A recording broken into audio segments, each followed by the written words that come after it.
Hi, this is Paul Kaiser for GoodLearning.com. Let's see how you can save selections in Paint.net to use over and over again. Well, you can spend a lot of time selecting just the right areas in an image for editing, but there's no tool in Paint.net to save all that hard work. Never fear, I'll show you how it's done in a few short steps. For this tutorial, we'll use this photo of a girl in a t-shirt. This came from the photographer known as Pretty as a Picture on DeviantArt.com. Then during the last steps, we'll composite the girl with a background photo from photographer Kez on DeviantArt.com also. We've opened the picture we want to work with. We're going to get a selection of this background around the girl so we can composite her against any number of backgrounds later.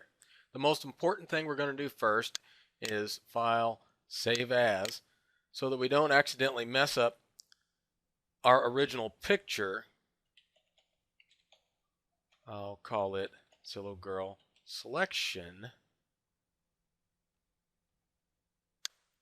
And I'm going to save it as a TIFF. Now I know if I accidentally hit Control S or something like that, I haven't ruined my original image. Next, we're going to actually get the selection that we want to save. I'm going to use the magic wand tool. Let's see, set it about 20% tolerance, continuous, just use replace. Start selecting this guy. Use the control key to add to the selection. Adding all of this to the selection right around here.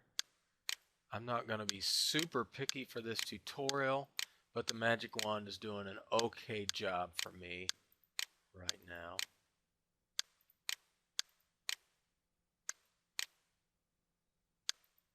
Get in here, pardon me.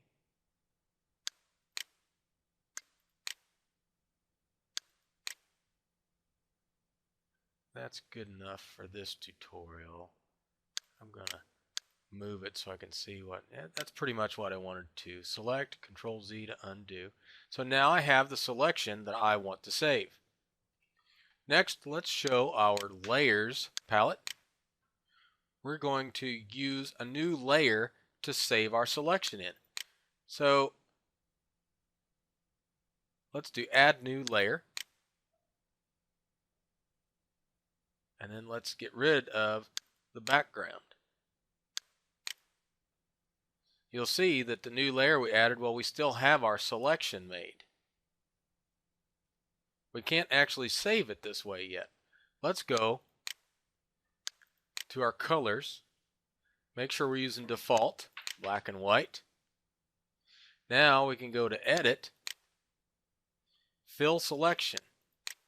So what I've done is that whole selected sky, I've now painted black on this layer. Keep in mind these selections we're saving are very hard edged. We'll talk later in a different tutorial about how to get a softer, feathered edge, almost like anti-aliasing. But we can't actually save those selections. We'll have to anti-alias them when we're done. So we actually have our selection now. We're going to go ahead and file, save. Remember, we already did a save as, so we'd have a different file name. Now let's see how we're going to call this selection up later to do work on the background. I'm going to close what we have here. We're going to open the picture of the girl up. Now here she is. Let's close that. And I want to select the background again, but I already did that work, so I need to load in the selection we saved. I'm going to go to Layers, Import from File. There it is, Zillow Girl Selection. That was the TIFF I saved that has the selected pixels in it. Open. Now there it is. I have a new layer that's just that selection file, if you will. I'm going to hide the background. Click on the selection layer just to make sure that's what's selected. I'm going to use the magic wand tool again. And what I'm going to do to be safe here, I'm going to set the tolerance down to 10% or so. Probably doesn't matter. We filled it with straight black. There's no fuzziness. But we're going to change flood mode to global. Selection mode doesn't really matter. I'm going to have it in replace. I'm just going to click on the black because all the black is what I want. Since we're in global mode, it's going to get everything. Even though this black doesn't touch this black, global mode means You clicked an origin point that was black, give me that same black from anywhere in the image. Now I have a selection based on that file we loaded into a layer. So I'm going to go ahead and show my background. Let's hide the selection layer. Now what do I want to do with the selection I just got? Well, I just want to clear that sky out right now. So I'm going to say Edit, Erase Selection. Now she's totally transparent. You can see, again, we didn't spend a whole lot of time on that selection. We could have done a better job, but for this tutorial, it'll do fine. The next thing we want to do is bring in a different background to put behind our t-shirt girl here. Neat thing in Paint.net, here's the background I want to use. I mentioned before. I'm going to click and just drag it onto Paint.net, and it's going to ask me, do I want to open it as its own image, or do I want to add this as a layer? That's actually what I want to do, because I'm going to put this layer behind the girl. Add layer. It's going to load it on the top. I'm selected on it, and I'm going to move it down so it's behind the girl.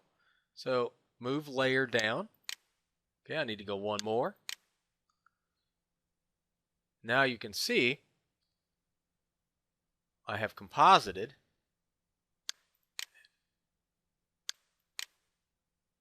the girl on top of this background. That's how we save selections in Paint.net. Finally, if you want to, you can clean this up. If you're done using the selection, we can go ahead and get rid of that layer, and we could flatten our image. Let's we might as well crop it.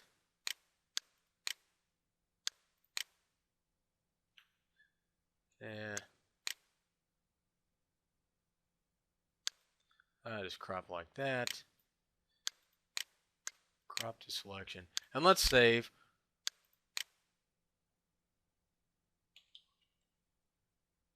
Lightning Girl. I'll leave it as a JPEG, that's fine.